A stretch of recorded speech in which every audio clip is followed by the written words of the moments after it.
आज हम स्टार्ट कर रहे हैं एलिमेंट्री ऑपरेशन और ट्रांसफॉर्मेशन।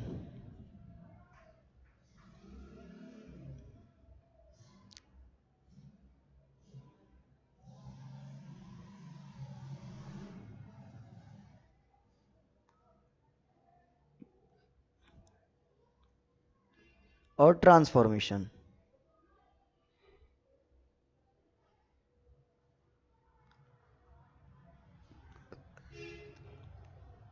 अब एलिमेंट्री ऑपरेशन और एलिमेंट्री ट्रांसफॉर्मेशन ये दोनों शब्द अलग अलग हैं और इनका अर्थ भी अलग अलग है। आपने बहुत से टीचर्स से और बाकी जगह पर देखा होगा कि ये दोनों एक ही माने जाते हैं, लेकिन एक नहीं है। अच्छा, हम जो ये प्रोसेस कर रहे हैं ये इनवर्स फाइंड करने के लिए प्रोसेस कर रहे हैं। ये फाइंड इन जो इनवर्स होगा उस प्रोसेस को हम एलिमेंट्री ऑपरेशन कह दें या फिर ट्रांसफॉर्मेशन कह दें, कोई फर्क नहीं पड़ता। वो प्रोसेस एलिमेंट्री ऑपरेशन ट्रांसफॉर्मेशन दोनों में से किसी भी नाम से जाना जा सकता है। इसलिए मैक्सिमम ये कह दिया जाता है कि दोनों एक ही हैं, एलिमेंट्री ऑपरेशन भी और ट्रांसफॉर्मेशन भी, पर इन दोनों का अर्थ अलग अलग है। इस मैं आपको ये बता दूंगा। अच्छा, जो स्टूडेंट उन स्टूडेंट के लिए तो ये स्किप करने वाला पार्ट है जो स्टूडेंट या तो मैथ में इतना ज़्यादा इंटरेस्ट नहीं रखना चाहते या फिर मैथ को एक तरह से सिर्फ वो करना चाहते हैं जो पेपर के लिए सफिशिएंट हो। तो पेपर के लिए सफिशिएंट के लिए तो क्वेश्चन आंसर ज़रूरी है ना। तो आप इस पार्ट को स्किप करके नेक्स्ट पार्ट देख सकते हो। उसमें मैं क्वेश्चन आंसर लूँगा, लेकिन इसमें मैं कोई क्वेश्चन आंसर लेने वाला कोई भी क्वेश्चन लेने वाला नहीं हूँ। 3.4 में इससे अगले पार्ट में लूँगा। और हाँ, अगर आपको मैथ सीखनी है, उसके लॉजिक उसके कॉन्सेप्ट सीखने हैं, तो आपके लिए बेस्ट है। बहुत सारे स्टूडेंट से मैंने पूछा कि क्या कोई डाउट है इसमें, तो सारे स्टूडेंट कहते हैं, और वो शायद देख भी रहे होंगे, तो डोंट बैड फील। उन्होंने सिर्फ ये कहा कि हाँ हमें सारे डाउट क्लियर है। लेकिन इस वीडियो को आप देखोगे तो समझ में आएगा कि हाँ बहुत सारे डाउट थे जो क्लियर नहीं थे, उनकी तरफ ध्यान ही नहीं दिया आपने। क्योंकि फिर से वही बात, या तो इंटरेस्ट नहीं है या फिर आप सिर्फ वही चाहते हैं जो पेपर के लिए सफिशिएंट हो। तो पेपर के लिए सफिशिएंट तो सिर्फ क्वेश्चंस करो, सॉल्यूशन करो, उनकी प्रैक्टिस करो, बहुत है। लेकिन अगर आपको मैथ करनी है, जिसे मैथ किया करते हैं, तो लेक्चर बहुत ज़्यादा ज़रूरी होता है। अब यही बात आपने कभी ध्यान दिया ही नहीं कि एलिमेंट्री ऑपरेशन और ट्रांसफॉर्मेशन में फ़र्क क्या है। अब एलिमेंट्री ऑपरेशन और ट्रांसफॉर्मेशन में फ़र्क के लिए मैं पहले आपको स्टार्ट कर रहा हूँ। इसमें ऑपरेशन जो है, ऑपरेशन हमारे पास जो आपकी बुक में भी है 3 हैं। पहला ये है कि आप रो, और 3 मतलब 3 रो के और 3 कॉलम के, तो कुल मिलाकर के 6 हो जाते हैं। लेकिन 6 कहने का कोई मतलब नहीं बनता अगर रो लगाओगे। इसमें मैट्रिक्स में ये कंडीशन है कि अगर रो वाइज करोगे तो सिर्फ सब में पूरे स्टेप में रो वाइज ही करना पड़ेगा, और अगर कॉलम वाइज ऑपरेशन लगा रहे हो तो कॉलम वाइज ही ऑपरेशन लगाना पड़ेगा। ऐसा नहीं कर सकते आप कि आपने कभी रो वाइज शुरू में रो वाइज स्टार्ट कर दिया और बीच में क्वेश्चन में जब दिक्कत आई और लगा कि हाँ कॉलम वाइज लगा करके सॉल्व हो जाएगा, वहां से कॉलम स्टार्ट कर दिया। तो ऐसा नहीं कर सकते। इसलिए 3 ही मानो, क्योंकि रो वाइज लोगे तो रो वाइज, कॉलम वाइज लोगे तो कॉलम वाइज चलना पड़ेगा। अब पहला यह है कि आप रो वाइज में इंटरचेंज कर सकते हो, 2 रो को आपस में इंटरचेंज कर सकते हो। इसलिए आर आई और आर जे कह सकते हैं इसे। जैसे अगर यहाँ पर 1 2 3 एंड 4 ले लिया गया, तो इसके बाद हमें क्या करना है, रो वाइज अगर हम यहाँ ए को लगाते हैं R1 एंड R2, ये इंटरचेंज, तो ये जो R1 है ये वाली, ये R2 की जगह आ जाएगी, और R2 है वो R1 की जगह पहुंच जाएगी। ये हमारा इंटरचेंज है। इसी तरह कॉलम वाली बात है, अगर इसी में हम कॉलम लगाएं तो ये कॉलम का जो सी से रिप्रेजेंट करेंगे और रो को आर से, यहाँ पर आई और इंटरचेंज और यहाँ पर जे। इस तरह से अगर इंटरचेंज करें तो ये 2 4 यहाँ आ जाएगा और 1 3 यहाँ। ये आपका row wise and column wise interchange वाला पार्ट है। ये एलिमेंट्री ऑपरेशन है, ये ऑपरेट किया हमने इसको। इसी तरह से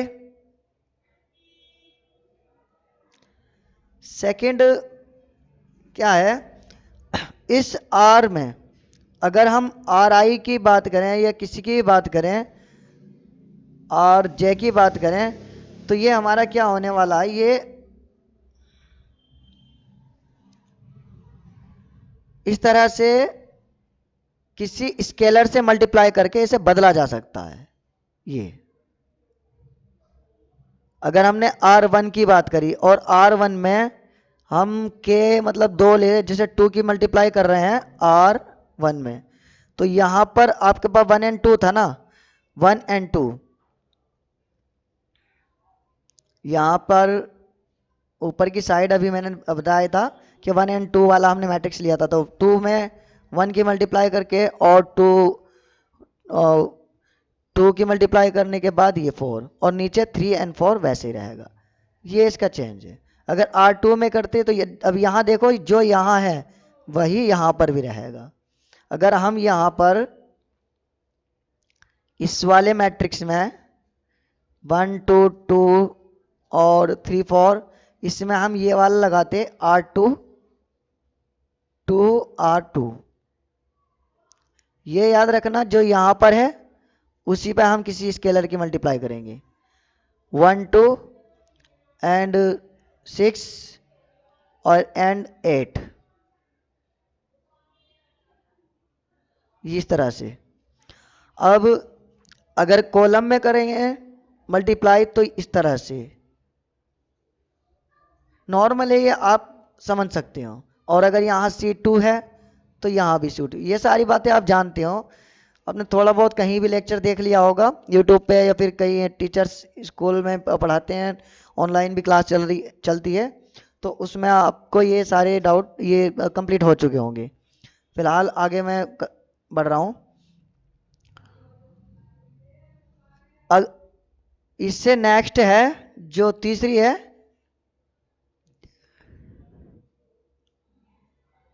R1 है अगर हम ले रहे हैं तो इसमें R1 में कोई भी रो मल्टीप्लाई किसी भी स्केलर से करने के बाद, जैसे 2 रो 2 या फिर रो 3 भी हो सकती है, 3 इंटू 3 तक आपके सिलेबस में है, तो R3 से हम 2 की मल्टीप्लाई करा के R1 में ही ऐड करा सकते हैं। ये R1 ये R2 दोनों सेम है, ये यहां पर सेम रहेंगे, ये याद रखना। इसी तरह से यहां C1 प्लस 2 C2 या फिर C3 जो भी आप लेना चाहो, इसका मैं ये देखो बता देता हूं। अगर हमारे पास वही 1 2 3 एंड 4, अब अगर हम ये वाला लगाते हैं तो हमें क्या मिलेगा, 1 में हम लगा रहे हैं और R3 से, और R3 है इसमें, ये R2 अभी मैं कर लेता हूं। R2 में 2 की मल्टीप्लाई करके R1 में जोड़ना है। इस 3 में 2 की मल्टीप्लाई करेंगे 6 एंड 1 7। इसी तरह से R2 में फिर से 2 की मल्टीप्लाई करी, 4 2 8, 8 प्लस 2 10, और एंड 3 एंड 4 ये चेंज नहीं हुआ क्योंकि हमने सिर्फ R1 को चेंज किया है। ये वाला पार्ट इसको कहते हैं ये चेंज हो जाएगा। अब इसी तरह से अगर हमने ये कॉलम वाइज लगाया होता, ये तो रो वाइज है, कॉलम वाइज में क्या होता, C1 चेंज होता, C2 में 2 की मल्टीप्लाई करा करके ऐड कराना है। ये C2 है, 2 की मल्टीप्लाई 2 2 जा 4 4 एंड 1 5।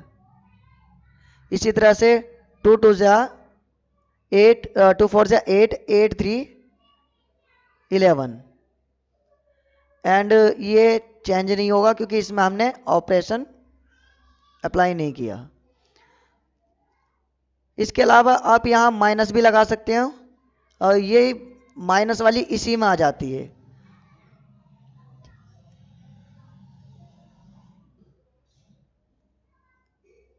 इस तरह से।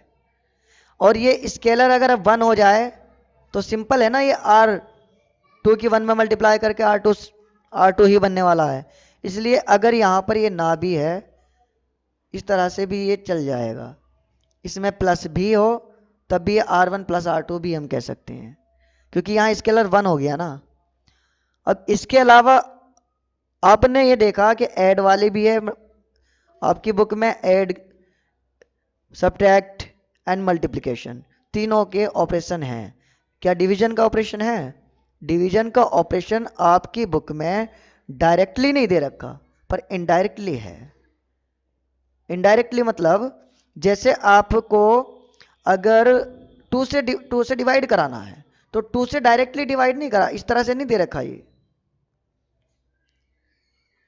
इस तरह से नहीं दिया आपको। उसने क्या किया कि R1 को इंटरचेंज कर दो, कैसे? 1/2 इंटू R2 में। यहां मल्टीप्लाई यहां पर हो जाएगी तो मल्टीप्लिकेशन वाला लग गया।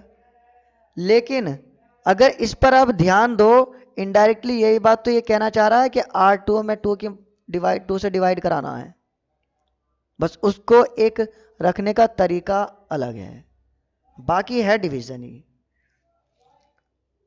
अच्छा, ये बात हो गई ऑपरेशन की। ये सब एलिमेंट्री ऑपरेशन है, इन्हें कहते हैं एलिमेंट्री ऑपरेशन। अब हम चलते हैं ट्रांसफॉर्मेशन की तरफ। जो ये ऑपरेशन अप्लाई होंगे ना, इन्हीं को हम एलिमेंट्री ऑपरेशन कहेंगे। हम ऑपरेट कर रहे हैं किस चीज के लिए? इनवर्स फाइंड करने के लिए। अब यहां ये मैं बता दूं आई क्या है। आई हमने पढ़ा था आइडेंटिटी मैट्रिक्स है, और इससे हम यूनिट मैट्रिक्स भी कह सकते हैं। यूनिट मैट्रिक्स, यूनिट मैट्रिक्स क्यों? क्योंकि ये नंबर में आपको पता होगा, नंबर में हमारा यूनिट नंबर कौन सा होता है? यूनिट नंबर कौन सा होता है? यूनिट नंबर 1 होता है। और ये जो आई है, आई 1 की तरह वर्क करता है, बिल्कुल 1 की तरह। जैसे 1 बाकी नंबरों से वर्क करता है, वैसे ही आई बाकी नंबरों, बाकी मैट्रिक्स से वर्क करेगा। जैसे अब 1 की हम बात करें, 1 की पावर कितनी भी क्यों ना हो, 1 की पावर कितनी भी, 0 हो तब 1 आएगा, क्योंकि 0 किसी की पावर हो 1 आता है। उसके अलावा अगर 20 हो तब भी ये आने वाला तो 1 है, ये बदलेगा नहीं। इसी तरह से आई पर पावर कितनी भी क्यों ना हो, 200 भी क्यों ना हो, आई मैट्रिक्स बना रहेगा। दूसरा, आई अगर किसी के भी साथ मल्टीप्लाई कराएगा, आई मतलब 1 किसी के साथ भी मल्टीप्लाई कराएगा, 1 आने वाला है नहीं, वो खुद आएगा। चाहे बाद में 1 रखा हो, चाहे उसको पहले रखा हो, जो भी नंबर होगा, 5 की जगह कोई जरूरी नहीं है 5 हो, यहां 20 भी अगर रखेंगे तो यहां 20 ही मिलेगा। और यही कंडीशन इसमें होगी। अगर हम आई की ए से इस तरह से मल्टीप्लाई करा दें तो हमें क्या मिलेगा? ए मिलेगा। चाहे इस तरह से मल्टीप्लाई करा दें, मिलेगा ए। बी से मल्टीप्लाई कराएंगे, बी मिलेगा। थर्ड, आपने देखा होगा कि अगर कोई भी नंबर है और उसका मल्टीप्लिकेटिव इनवर्स यानी कि रेसिप्रोकल से अगर मल्टीप्लाई कराएं, रेसिप्रोकल इसका कितना होगा? 5 का 1/5। या फिर बाद में रखें उस नंबर को और रेसिप्रोकल मल्टीप्लिकेटिव इनवर्स को पहले रखें, हमारे पास जो रिटर्न होगा 1 होगा। यही कंडीशन इसके अंदर है। अगर हम ए और इसका इनवर्स मल्टीप्लिकेटिव इनवर्स को अगर बाद में रखें या फिर इसको पहले रख दें, हमें रिटर्न आई होगा। अब यहां पर अगर ये कंडीशन हम लेते हैं ये वाली, तो अगर ये कंडीशन हमारे पास सॉल्व कराते कराते किसी क्वेश्चन को ऑपरेशन लगाते लगाते हम इस कंडीशन तक पहुंच जाएं, तो ये वाला पार्ट आई हो जाएगा, ये पार्ट ए मिलेगा, पर यहां पर जो भी मैट्रिक्स बनेगा वो हमारा इनवर्स होगा या नहीं होगा? इनवर्स होगा। इसी तरह से अगर हमारे पास ये आई है, ए इनवर्स ए इस तरह से भी रखा हो तो हम समझ जाएंगे कि आई और ए के अलावा जो बाकी ये है यही हमारा इनवर्स है। अब इसको हम रख सकते हैं, इसको इस वाली कंडीशन को हम रख सकते हैं, इसमें से कोई एक हम हटा देंगे क्योंकि एक की जरूरत नहीं है, एक रख लेंगे हम, ये ए आई ए रख देंगे और ये ए आई रख लेंगे, कॉलम वाइज ये, रो वाइज ये। अब ये रखने के बाद इसको इस वाले पार्ट को हम इसमें ट्रांसफर कर देंगे। क्या कर देंगे? ट्रांसफर। और जब इस वाले पार्ट को ट्रांसफर कर रहे हैं, और ट्रांसफर का मतलब क्या हुआ? ट्रांसफॉर्मेशन। तो इससे इसमें ट्रांसफर करने को ट्रांसफॉर्मेशन कहते हैं। ए इनवर्स फाइंड करने के लिए जो हम ट्रांसफर कर रहे हैं एक फॉर्म में, उसको ट्रांसफॉर्मेशन कहा जाता है। लेकिन जो हम उस ट्रांसफर करने में ऑपरेशन अप्लाई कर रहे हैं उन ऑपरेशन को एलिमेंट्री ऑपरेशन कहा जाता है। तो जो हमारे पास वो 3 ऑपरेशन है, 3 रो के 3 कॉलम के, मतलब कि 6 ऑपरेशन है, वो एलिमेंट्री ऑपरेशन है। लेकिन जो हम उन ऑपरेशन को जिसके लिए हम इस्तेमाल कर रहे हैं इनवर्स फाइंड करने के लिए, हम ट्रांसफर करने के लिए जो ट्रांसफर हम कर रहे हैं इस वाली कंडीशन को इसमें, उसको कहते हैं हम ट्रांसफॉर्मेशन। और ये पूरी प्रोसेस हो जाती है, या कहो ट्रांसफॉर्मेशन या कहो एलिमेंट्री ऑपरेशन। लेकिन ट्रांसफॉर्मेशन का मतलब इसको ट्रांसफर करना है, ऑपरेशन का मतलब सिर्फ ऑपरेट करने से। अब कितना बड़ा फर्क है ये देखो। एलिमेंट्री ऑपरेशन किसी भी रेक्टेंगुलर मैट्रिक्स पर अप्लाई किया जा सकता है, पर ट्रांसफॉर्मेशन के लिए उनका स्क्वायर मैट्रिक्स होना जरूरी है। स्क्वायर मैट्रिक्स होना, नॉन स्क्वायर मैट्रिक्स पर ट्रांसफॉर्मेशन नहीं लग सकता। ट्रांसफॉर्मेशन तभी लगेगा जब ट्रांसफॉर्मेशन तभी हम लगा सकते हैं जब स्क्वायर मैट्रिक्स हो। और एलिमेंट्री ऑपरेशन तो किसी पर भी, अब एक बात देखो आप, 1 2 3 और 4 5 6 ये रेक्टेंगुलर है नॉन स्क्वायर मैट्रिक्स, क्या इस पर अप्लाई नहीं कर सकते कोई ऑपरेशन? बताओ, सिर्फ ऑपरेशन ही तो अप्लाई करना है, ऑपरेशन अप्लाई हो जाएगा। लेकिन ट्रांसफॉर्मेशन के लिए रेक्टेंगुलर नहीं चलेगा। अब आप एक बात देखो, जब मैं इसको इसमें कन्वर्ट करूंगा तो उसके लिए मुझे स्क्वायर मैट्रिक्स की जरूरत पड़ेगी। क्यों पड़ेगी? क्योंकि मैं कह रहा हूं यहां पर ये हमें इसमें कन्वर्ट करना है, इसमें ये चीज है। अभी मैं कुछ देर के लिए बी रख लेता हूं, इनवर्स वाला। ये तुम्हारी पहले ये डेफिनेशन भी है, ये जो डेफिनेशन है इस डेफिनेशन मैं अभी बताऊंगा। डेफिनेशन क्या है? If A is a square matrix, if A is a square matrix, A अगर ए एक स्क्वायर मैट्रिक्स है, there exist another square matrix. If A is a square matrix, A square matrix है of the order M, M order के साथ साथ मान लेते हैं कि उसका ऑर्डर एम है।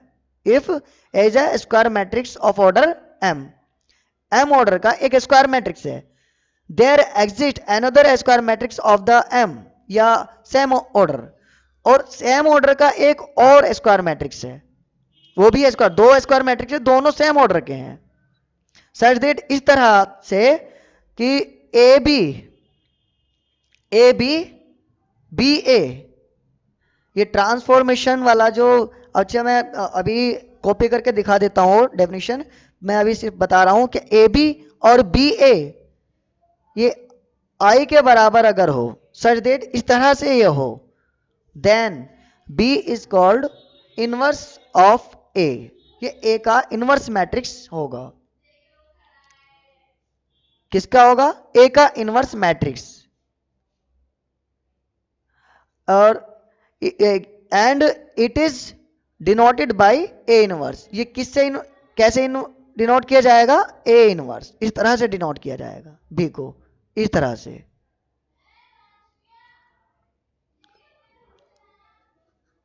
अब आगे उसने कहा होगा इन दैट केस, उस स्थिति में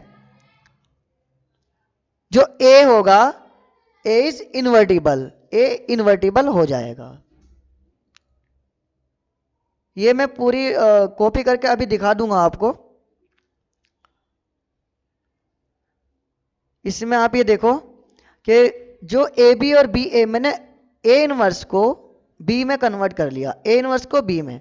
अब एक बात आप देखो, ये मैंने, ये आपका एक एग्जाम्पल भी है। एग्जाम्पल कौन सा मैं बता देता हूं, 3.3 का 11 एग्जाम्पल है, 11वां एग्जाम्पल। आप उसमें एक बार जाओ, उसमें आपको पता चल जाएगा। जब ये स्क्यू मैट्रिक्स पहला ही उसका मैं ध्यान मेरे याद है थोड़ा सा, क्योंकि मैंने अभी कुछ पहले ही निकाली है, मैंने जो अपलोड की थी उसी की लेक्चर की एक अपलोड की थी, उसमें मैंने शॉर्ट ट्रिक भी बताया था। तो उसमें क्या है, स्क्यू सिमेट्रिक मैट्रिक्स उसका आंसर है, ए ऑप्शन है उसका। तो उसमें भी मैंने ये बताया था कि ए बी एग्जिस्ट कब करेगा। अब ये देखो, अगर ए बी को एग्जिस्ट करना होगा तो इसका कॉलम इसके रो के बराबर हो, और बी ए को एग्जिस्ट करने के लिए इसका कॉलम इसके रो के बराबर हो। और इन दोनों का, जो इन दोनों को बराबर होने के लिए, इन दोनों को बराबर होने के लिए यानी आई होने के लिए, दोनों का स्क्वायर मैट्रिक्स होना जरूरी हो। मैं इसको बताता हूं अभी।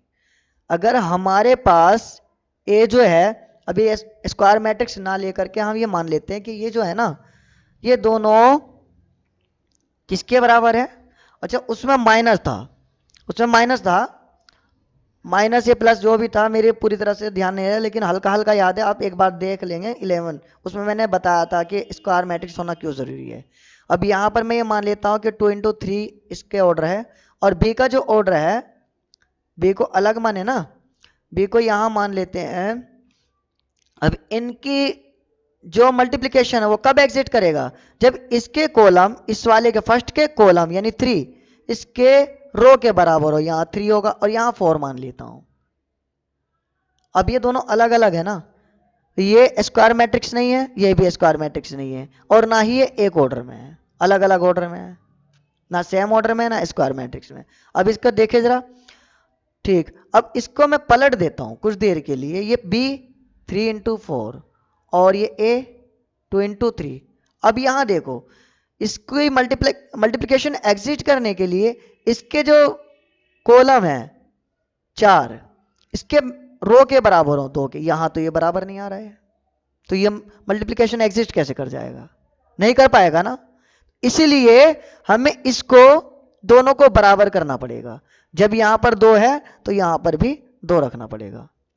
अब ये सेम ऑर्डर में हो गए, सेम ऑर्डर हो गए, पर ये स्क्वायर अभी भी नहीं है।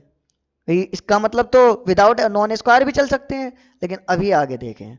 अब ये होना है एक आई के रूप में। अब आई के रूप का मतलब क्या है, आइडेंटिटी मैट्रिक्स ना। आइडेंटिटी मैट्रिक्स क्या होता है, मेरे पिछले लेक्चर में जाके देखो, उसमें टाइप्स ऑफ मैट्रिक्स है, और मैंने सभी मैट्रिक्स के टाइप्स बताए हैं। पहला column matrix, row matrix, square matrix, scalar matrix, और उसके बाद आइडेंटिटी मैट्रिक्स। ये सारे मैट्रिक्स हैं, जीरो मैट्रिक्स है, सभी मैट्रिक्स उसमें मैंने बताए हैं। जो हमारे पास स्क्वायर मैट्रिक्स है, स्क्वायर मैट्रिक्स का ही पार्ट है स्केलर मैट्रिक्स, और स्क्वायर मैट्रिक्स का ही पार्ट है आइडेंटिटी मैट्रिक्स। अब आइडेंटिटी मैट्रिक्स अगर स्क्वायर मैट्रिक्स का पार्ट है, तो इसका मतलब ये हुआ कि जो आई पार्ट आएगा एक स्क्वायर के रूप में होगा, स्क्वायर के। अब ये अगर स्क्वायर के रूप में होगा तो अब यहां देखें, इसका जो रिजल्ट आने वाला है इसका, इस वाले का कितना आएगा, जब ए बी की मल्टीप्लाई करेंगे तो हमें क्या मिलेगा भाई, इसके जो रो हैं, इसके रो कितने हैं, इसमें है रो 2, और कॉलम इसके कॉलम कितने हैं 4। क्या ये स्क्वायर मैट्रिक्स रहा, नहीं रहा, ये स्क्वायर मैट्रिक्स नहीं है। इसका मतलब इसको भी बराबर होना पड़ेगा। अब इसको बराबर करना है, अब यहां पर ये 4 हो गया था, ये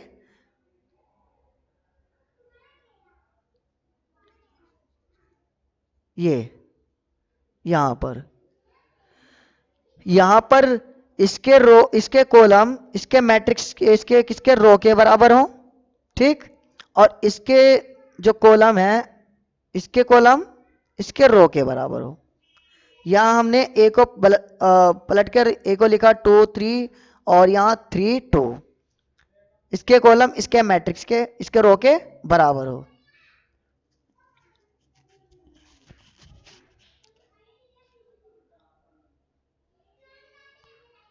और जो इसका आएगा, ये कितना आया, ए का आया 2 एंड 3, ये रो कितनी है ये, और कॉलम कितने हैं ये, इसका। अब इसका देखें कितना आएगा, बिल्कुल ध्यान से देखना आप, इसका बी ए का जो आएगा, ये यहां पर ऐसे कर देते हैं। अब यहां देखो, इसके रो और इसके कॉलम, ये तो 3 इंटू 3, क्या ये दोनों बराबर हैं, अलग अलग हैं, ये दोनों से सेम है ही नहीं, ये आई के बराबर कहाँ है भाई। यहां पर क्या कंडीशन है, यहां पर कह रहा है कि ए बी और बी ए का जो रिजल्ट आए, आउटपुट जो मिले, वो सेम होना चाहिए। और सेम कब होगा, जब ये ऑर्डर सेम होंगे, जब ये 3 3 2 2 अलग अलग नहीं होंगे। इसका मतलब ये ऑर्डर सेम होना चाहिए ना, तभी तो ये बराबर वाली बात चलेगी। इक्वालिटी में आपको पता ही था कि इक्वालिटी तभी वर्क करती है जब हमारे ऑर्डर सेम हो। इसका मतलब ये हुआ कि ये ऑर्डर या तो 3 इंटू 3 के होंगे या 2 इंटू 2 के होंगे। आपको क्लियर हो गया होगा कि यहां पर स्क्वायर मैट्रिक्स और साथ में सेम ऑर्डर का होना क्यों जरूरी है, यही बात उसमें बताई गई है। आपको मैं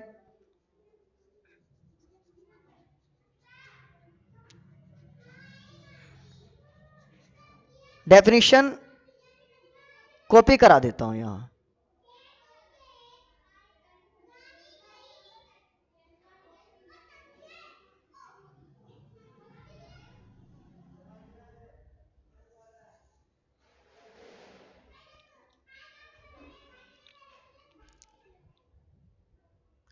अब यहां देखो, इसमें वही कहा जो मैंने ओरल बताया था आपको। If if A is a square matrix of order M order का एक स्क्वायर मैट्रिक्स ए है, and if there exist another square matrix B, और एक बी ऐसा एग्जिट अनदर स्क्वायर मैट्रिक्स है सेम ऑर्डर, उसी ऑर्डर का एम वाले का ही, सच दैट ए बी और बी ए किसके आई के बराबर है, यानी ये भी इक्वालिटी हो। अब ये इक्वालिटी का मतलब तभी है जब ये सेम ऑर्डर में होंगी, और ए बी और बी ए दोनों एग्जिट तभी कर पाएगी मल्टीप्लीकेशन जब ये स्क्वायर मैट्रिक्स होंगे। Then B is called the inverse matrix of A, ये ए का इनवर्स कहलाएगा, and it is denoted by A inverse, और ये ए इनवर्स से डिनोट किया जाएगा। इन दैट केस, उस स्थिति में A is said to be invertible, A क्या कहा जाएगा, इन्वर्टिबल कहा जाएगा। ये ए जो है इन्वर्टिबल है। आपको क्लियर हो गई होगी ये पूरी डेफिनेशन। तो डेफिनेशन ऑफ, एक बात मैं और बता दूं आपको, ए बी बी ए आई, ठीक है, ये चलो ठीक, ये मान ली कह दिया कि ये इसके लिए स्क्वायर मैट्रिक्स वाली बात ठीक है, सेम ऑर्डर वाली बात भी ठीक है, लेकिन एक बात और, ये जो है ए बी बी ए बराबर आई, ये कैसे हमने अज्यूम कैसे किया, कहां से किया, वहां से ना जहां से मैंने अभी अभी आपको कराया, ये आपको यहाँ ही क्लियर हो गया होगा। यहाँ जैसे मैंने ये बताया कि ये आई जो है ये I1 की तरह वर्क करता है, और इससे मैंने ये बताया कि इस तरह से ये बन जाएगा, और जैसे 1 के साथ कोई भी रखकर बन जाता है, और सेम ये भी ऐसे ही बन जाएगा क्योंकि I1 की तरह वर्क करता है। लेकिन इसके अलावा एक और बात कि ये जो आपका तीसरा चैप्टर है, ये डेफिनेशन जो है, डेफिनेशन आपके दो जगह से लिंक होती है। पहली आपके बाइनरी ऑपरेशन यानी फर्स्ट चैप्टर से, आप जाकर देख सकते हो, और 23 पेज नंबर है, पेज नंबर 23, डेफिनेशन है 13 एंड 14, 13 एंड 14। और आप जाकर देखो 76 पर, पेज नंबर 76, वहां पर दिया होगा existence of a multiplicative identity, existence of a multiplicative identity. जब आपने मल्टीप्लिकेशन की प्रॉपर्टी पढ़ी थी, मल्टीप्लिकेशन की प्रॉपर्टी में क्या था कि आई ए आई आपको क्या रिटर्न करता है? ए रिटर्न करता है, मल्टीप्लिकेटिव आइडेंटिटी। ये आई जो है मल्टीप्लिकेटिव आइडेंटिटी कहलाता है। क्यों? क्योंकि ये जिसके साथ भी मल्टीप्लाई कराएगा, अगर बी के साथ भी मल्टीप्लाई की कराएंगे तो बी रिटर्न करेगा। लेकिन ये भी कैसे बनी, मैंने तब भी बताया था उस लेक्चर में भी, ये आपके बाइनरी ऑपरेशन से आई है। और इसके अलावा इसको हमने उसमें एग्जाम्पल प्रूव भी करे हैं, एग्जाम्पल्स भी हैं उस इसके, और आप करा के भी देख सकते हो, करने की कोशिश किया करो। अब ये देखो बाइनरी ऑपरेशन में क्या है, डेफिनेशन 13 एंड डेफिनेशन 14। डेफिनेशन 13 में क्या है कि उसमें एक ऑपरेशन है इस तरह से कि ए जो है ए टू ए का प्रोडक्ट होगा और ए हमें मिलेगा, ये सेट है। तब ई एक होगा जो बिलोंग्स करेगा ए से, और ए भी होगा जो बिलोंग्स करेगा ए से। तब ये ए हमारे पास एस्ट्रिक, एस्ट्रिक का मतलब क्या होता है? जो एस्ट्रिक है, ये एस्ट्रिक क्या होता है? एस्ट्रिक का मतलब आपने उसमें देख लिया होगा कि कोई भी ऑपरेशन हो उसको एस्ट्रिक कहते हैं। ये स्टार भी है, स्टार भी कहते हैं इसे, लेकिन स्टार है नहीं ये। अगर मेरे अकॉर्डिंग कहा जाए तो स्टार और एस्ट्रिक दोनों में फर्क है, और आप इसका फर्क देखो कि है क्या, क्योंकि ये मैथ से मतलब नहीं है इसका, इसका सिर्फ एक नज़रिए से मतलब है। आप नज़रिए थोड़ा सा करो उस तरह का और देखो, और फिर कमेंट में मुझे बताओ कि स्टार और एस्ट्रिक में क्या फ़र्क है। फिलहाल इसकी मुझे ज़रूरत लग नहीं रही, इसलिए मैं बता नहीं रहा हूँ।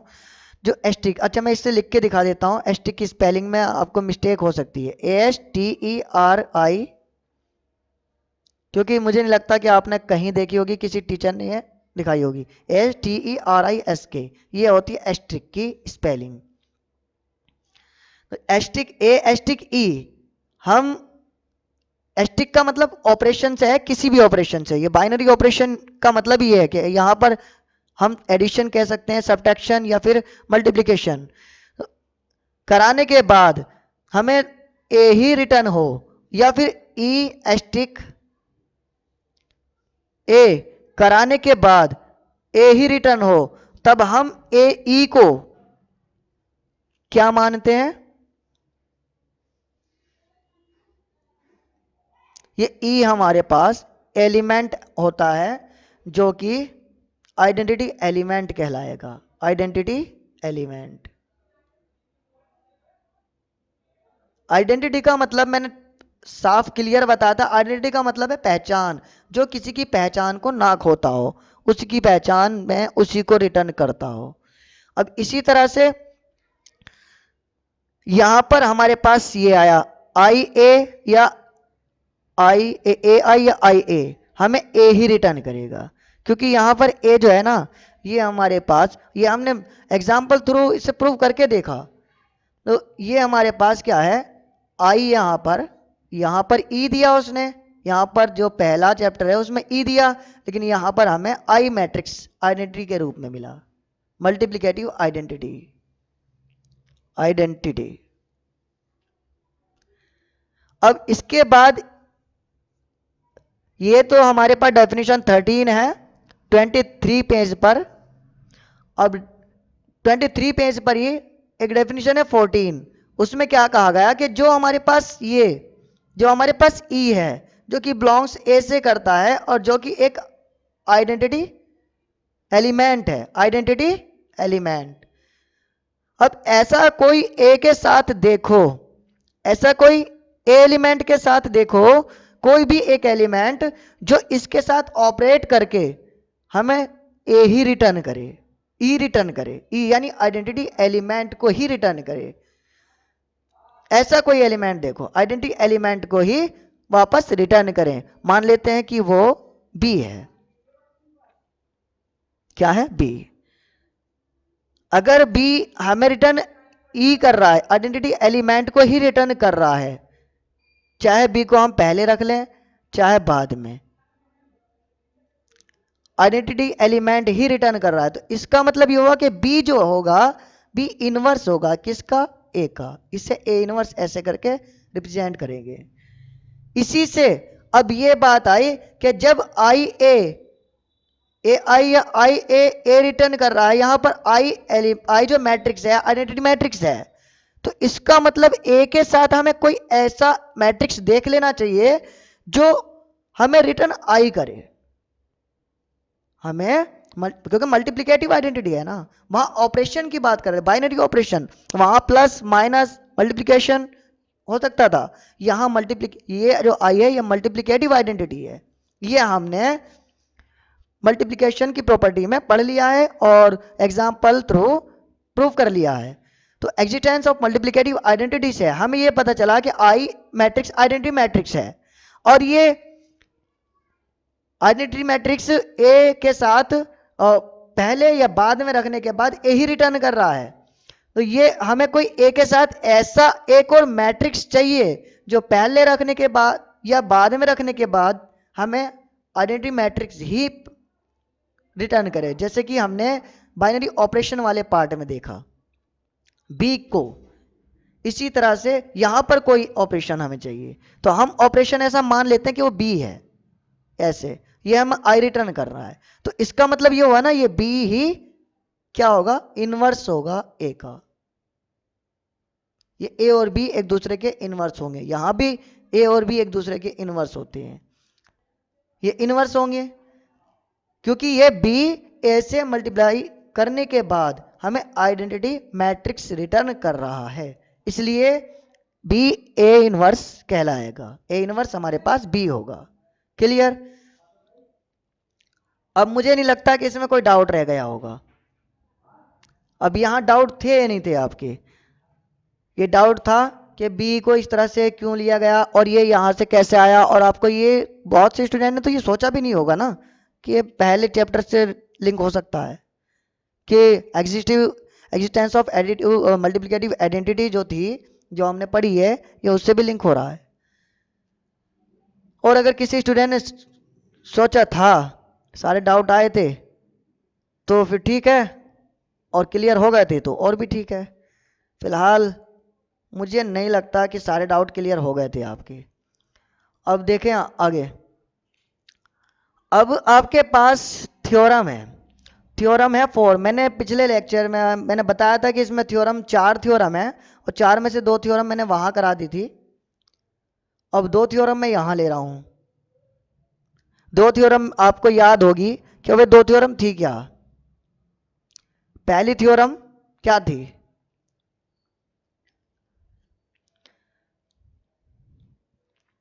उसमें से एक थ्योरम सिमेट्रिक और स्क्यू सिमेट्रिक वाली थी, जिसमें कहा गया था any square matrix can be expressed as the sum of a symmetric and a skew symmetric matrix. उसको मैंने बहुत अच्छे से समझाया था, उसी में ज़्यादातर स्टूडेंट के डाउट रहते हैं। बाकी जो दूसरी थी, पहली, ये तो दूसरी थी जो मैंने बताई अभी, और एक पहली थी, उसमें कोई खास डाउट रहता नहीं है स्टूडेंट का और वो हो भी जाती है। फिलहाल हम 4 पे चलते हैं।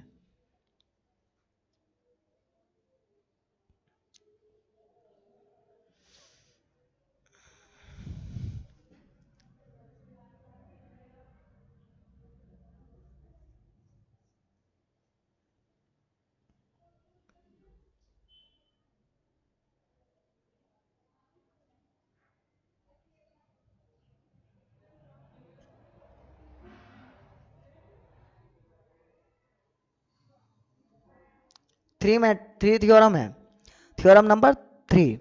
यहां कहा गया है कि inverse of a square matrix का जो इनवर्स है, if it is exit is unique, अगर एग्जिट होता है तो यूनिक होगा। देखो, इनवर्स तभी एग्जिट होगा जब वो सेम ऑर्डर में हो, स्क्वायर मैट्रिक्स हो, और साथ में ए बी ए बराबर आई आ रहा हो। अगर रेक्टेंगुलर है, नॉन स्क्वायर मैट्रिक्स है, तो किसी भी तरह से वो एग्जिस्ट होगा ही नहीं। लेकिन अगर स्क्वायर मैट्रिक्स है भी, तब भी एग्जिस्ट हो भी सकता है, नहीं भी एग्जिस्ट तभी होगा जब वो स्क्वायर मैट्रिक्स हो, सेम ऑर्डर में हो, ए बी और बी ए दोनों मैट्रिक्स आपस में मल्टीप्लाई करा करके आगे पीछे रख करके आई रिटर्न यानी आइडेंटिटी मैट्रिक्स रिटर्न कर रहे हों। और ये मैंने बता दिया क्यों, क्योंकि बाइनरी ऑपरेशन से ये प्रूव हो चुका है। अच्छा, आगे देखें। अब ये कह रहा है कि ये हमारे पास एक ऐसा inverse of a square matrix का इनवर्स इफ अगर एग्जिस्ट होता है तो यूनिक होगा यानी ये प्रूव करके दिखाओ। हम ये देखो हमारे पास क्या है, ये हमें गिवन मान लेते हैं कि गिवन है हमारे पास ए हमारे पास एक मैट्रिक्स गिवन है, ए मैट्रिक्स गिवन है जो कि ए आई जे के एलिमेंट में है। अब ये मान लेते हैं, चलो इसने जो दिया कॉन्ट्राडिक्शन की तरह एक मान लेते हैं कि लेट बी एंड सी दो हमारे पास है, बी टू, ये B two inverse, B and C B two inverse है हमारे पास, किसके? टू इनवर्स ऑफ ए के टू इनवर्स है। अब अगर ये टू इनवर्स हैं तो since B is a inverse of A, B A का इनवर्स हुआ ना। अब अगर ए का इनवर्स है तो हम इसको ऐसे लिख सकते हैं, ए बी ए बराबर आई। इसी तरह से सिंस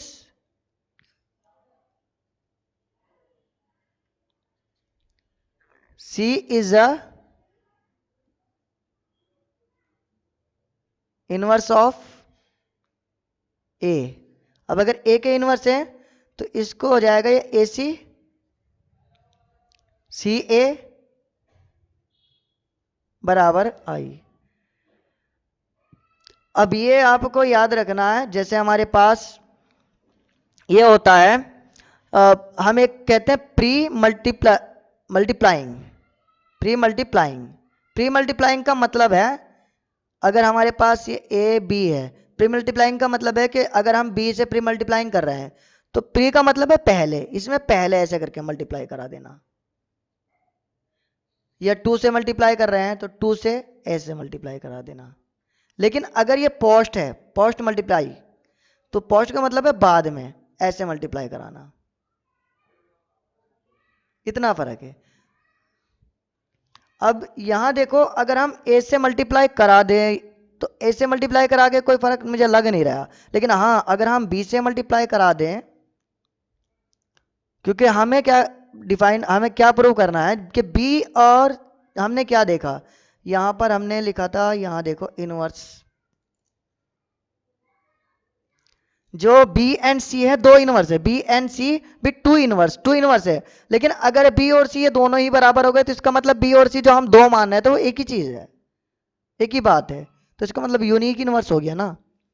बी और सी को बराबर करना है, जब बराबर हमें करना है तो यहां पर अगर हम बी रख दें तो बी मल्टीप्लाई आई क्या होगा, बी होगा, क्योंकि आई वन की तरह वर्क करता है, बी मिल जाएगा। और यहां जब हम बी रखेंगे यहां तो बी ए की जगह पर क्या, यहां पर अगर बी ए रख दिया यहां तो बी ए की जगह पर क्या आ जाएगा, आई, और आई सी से मल्टीप्लाई करा के सी आएगा।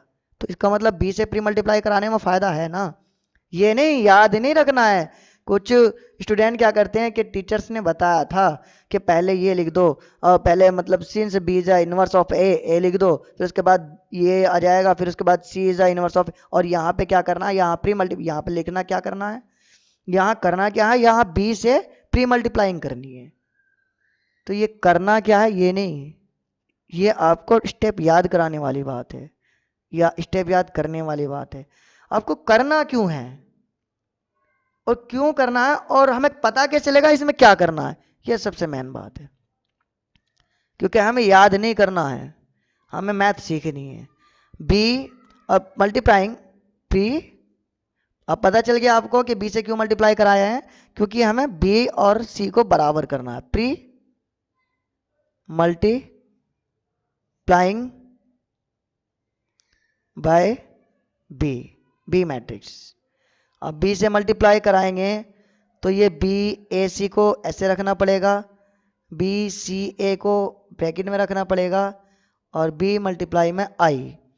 अब यहाँ देखो, अब यहाँ ये एसोसिएटिव होते हैं। मल्टीप्लिकेशन की हमने प्रॉपर्टी पढ़ी थी, 3 प्रॉपर्टी थी, associative, distributive and existence of multiplicative identity. तो यहाँ पर एसोसिएटिव लगेगी। एसोसिएटिव अगर हम लगाएंगे तो यहाँ बी ए ऐसे लिख सकते हैं इस तरह से, और यहाँ बी सी ए रहने दो, यहाँ बी आई मल्टीप्लाई होकर बी बन जाएगा। क्यों? क्योंकि आई किस तरह 1 की तरह वर्क करता है, यूनिट मैट्रिक्स कह सकते हैं हम इसे।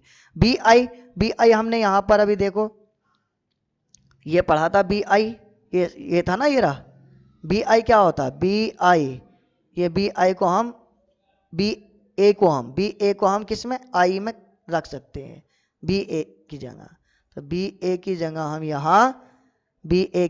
यहाँ क्या रख देंगे, आई सी, और यहाँ पर बी, और सी ए की जगह भी ये देखो, ये रहा सी ए की जगह ये आई, यहाँ क्या रख देंगे, आई। तो यहाँ रख देते हैं आई। अब ये जो बाद में है ये क्या है, बी। अब यहाँ पर क्या आया, सी, क्योंकि आई 1 की तरह वर्क करता है। यहाँ बी आया, यहाँ भी बी है, 2 बी होने का कोई, बी के बराबर तो बी होता ही है वैसे भी, तो सीधा सीधा सिंपल ये मिल गया ना, सी बराबर बी। ये क्या है जो हमें प्रूव करना था। चाहो तो आप यहां पर लिख सकते हो 200, यहां पर आप लिख सकते हो, यहां पर 200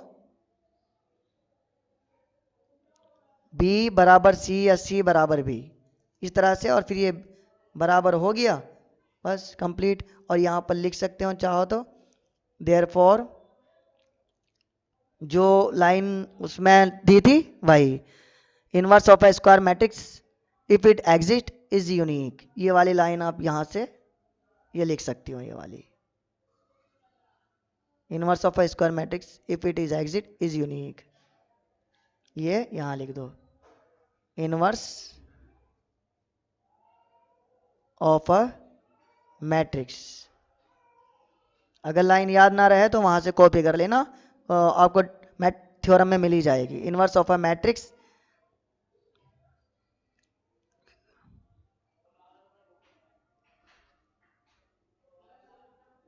इज यूनिक, ये लिख दो।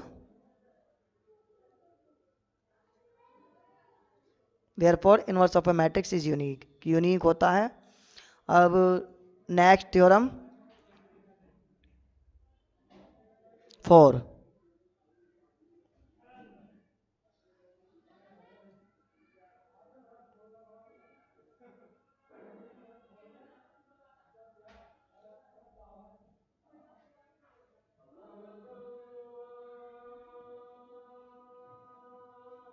अब यहाँ ये थ्योरम है, और इस थ्योरम में आपने पढ़ लिया होगा क्या कहा गया है 4th थ्योरम में, if A and B are invertible, A और बी दोनों अगर इन्वर्टिबल है, इन्वर्टिबल मैट्रिसेस हैं ऑफ द सेम ऑर्डर, और ये सेम ऑर्डर में है, देन तब ये बताना कि ए बी इनवर्स जो होगा B inverse into A inverse होगा।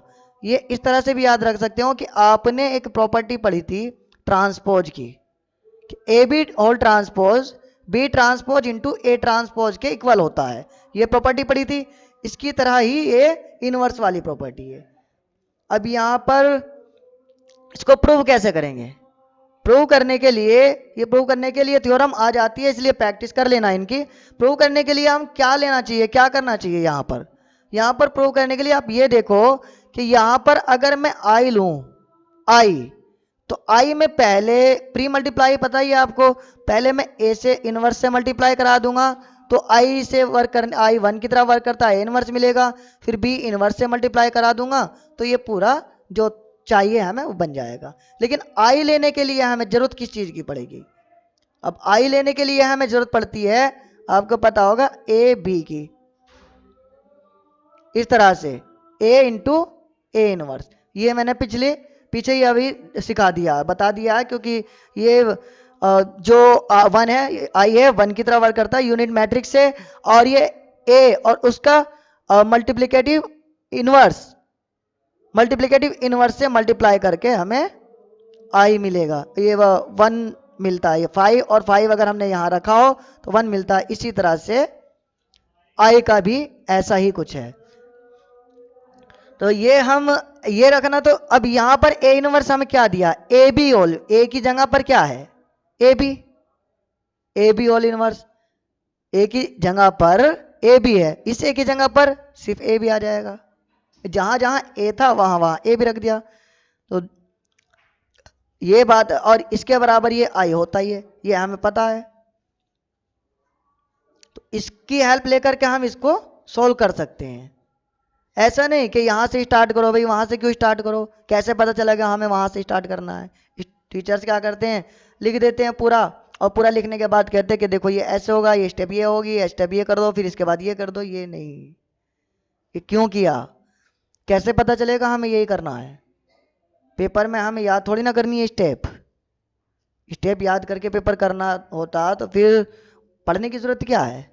बहुत सारी बुक आ जाती है आंसर के, और फिर ये तो आपकी बुक में दे रखा है, तो पूरा सॉल्यूशन आपकी बुक में है। यहाँ पर ये देखो, आपकी बुक में सभी स्टेप हैं, या ये रही सभी स्टेप है, हर स्टेप देख सकते हो। पर स्टेप याद करने का कोई मतलब नहीं होता। A B whole inverse. अब ये पता चला कि मैंने इसका इस्तेमाल क्यों किया, क्योंकि मुझे यहाँ पर A inverse into B inverse into A inverse बनाना है, जो कि प्री मल्टीप्लिकेशन से हो सकता है। अब यहां हमें क्या करना चाहिए? अब यहां ये स्टेप लिख दी, इसी स्टेप के बाद क्या करेंगे? अब स्टेप याद, वही बात, अब स्टेप याद अगर करिए और भूल गए तो फिर कैसे करेंगे भाई? स्टेप याद करा दी के क्या करना है? प्री मल्टीप्लाइंग करनी है, किससे? बी इनवर्स से या ए इनवर्स से। अब ये भूल गए कि बी इनवर्स से मल्टीप्लाई करनी थी या ए इनवर्स से, तो कैसे लिखोगे? गलत करके आ जाओगे ना, और बीच में कुछ तो बीच में छोड़ के आ जाएंगे, छोड़ो यार जितना है ठीक है, नंबर कुछ तो मिल ही जाएंगे, ऐसा नहीं करना है। अब यहाँ देखो ये बताएगा आपको करना क्या है। पहले हमें ए इनवर्स चाहिए, तो हम पहले ए इनवर्स, अच्छा बी इनवर्स चाहिए, पर बी इनवर्स की मैंने पहले मल्टीप्लाई करा दी, फिर उसके बाद ए इनवर्स की प्री मल्टीप्लाई करा दी, तो ये तो उल्टा मिल जाएगा। इसलिए हमें पहले ए इनवर्स की मल्टीप्लाई करानी चाहिए। इसको देखो और करते जाओ।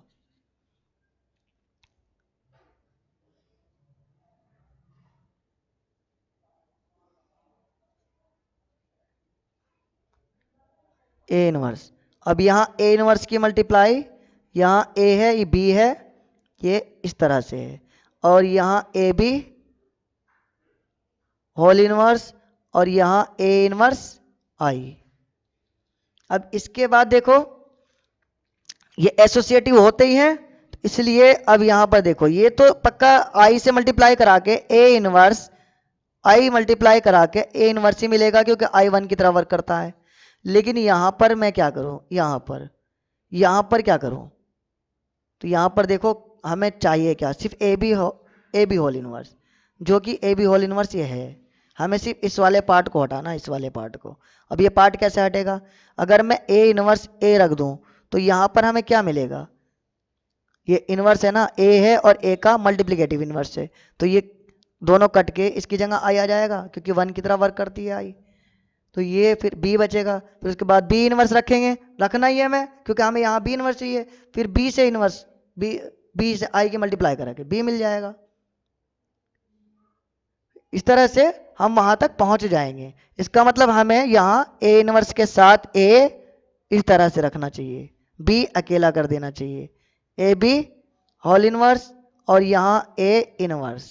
इसके बाद अब ये देखा आपने वहां कि क्या चाहिए अब बी इनवर्स, तो हमें क्या करनी पड़ेगी, बी इनवर्स की प्री मल्टीप्लाइंग।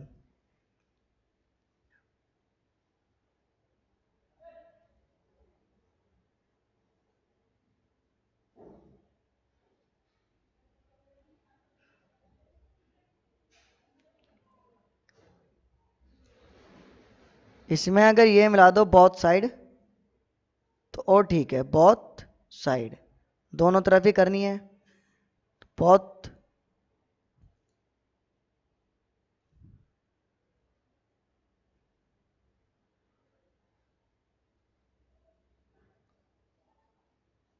साइड। अब ये हमारे पास क्या होगा, ए इनवर्स ए की मल्टीप्लाई करके आई बी, और यहाँ ए बी होल इनवर्स, और यहाँ B inverse into A inverse. अब यहाँ आई और बी की मल्टीप्लाई कराएंगे, मिलेगा क्या, बी,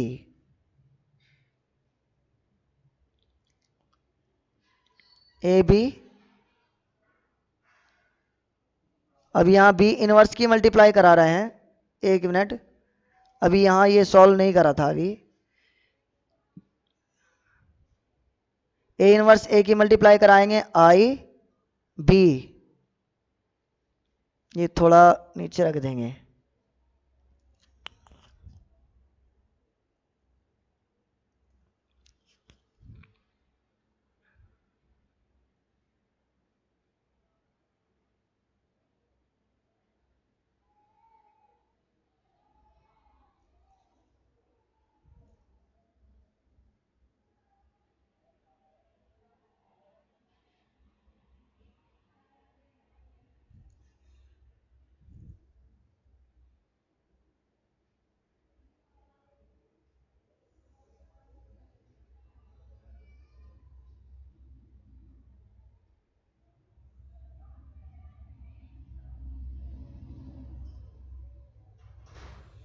यहाँ ए इनवर्स से ए की मल्टीप्लाई करके आई बी मिलेगा, और यहाँ पर ए बी होल इनवर्स से, और यहाँ ए इनवर्स। इसके बाद यहाँ बी और ए की मल्टीप्लाई कराएंगे तो हमें मिलेगा बी, और यहाँ ए बी होल इनवर्स, और यहाँ ए इनवर्स। अब इसके बाद हमने मल्टीप्लाई कराई बी इनवर्स की, यहाँ पर आया बी इनवर्स। अब यहाँ जब बी इनवर्स की मल्टीप्लाई करा रहे हैं, बी इनवर्स और बी से मल्टीप्लाई करा के मिलेगा I A B whole inverse B inverse into A inverse. Computer में कुछ ये ध्यान नहीं रहता कि किसकी मल्टीप्लाई करा दी है, क्योंकि पूरी तरफ से इधर भी ध्यान देना, और यहाँ बोलना भी है, ये पकड़ना भी है माइक, और टॉर्च भी आंखों पे लग रही है। अच्छा, यहाँ पर क्या मिलेगा, ए बी होल इनवर्स, और यहाँ B inverse into A inverse. यही आपको प्रूव करना था, तो ये कंप्लीट। अब इसके अलावा और कोई कॉन्सेप्ट तो मुझे लगता नहीं, लेकिन हो तो आप कमेंट में बताओ, फिर मैं उस पर भी डिस्कस कर लूँगा। कोई और डाउट हो तो उससे भी बताओ, उस पर भी डिस्कस करता हूँ। और आप बाइनरी ऑपरेशन में ये 23 पेज पर जाकर देख लेना, आपको डेफिनेशन 13 एंड 14 मिल जाएगी, और 76 पेज पर जाकर देख लेना एग्जिस्टेंस ऑफ मल्टीप्लिकेटिव आइडेंटिटी वाली प्रॉपर्टी मिल जाएगी। उसमें तीनों प्रॉपर्टी वहाँ लिखी होगी, associative, distributive and existence of multiplicative identity. Thanks for watching.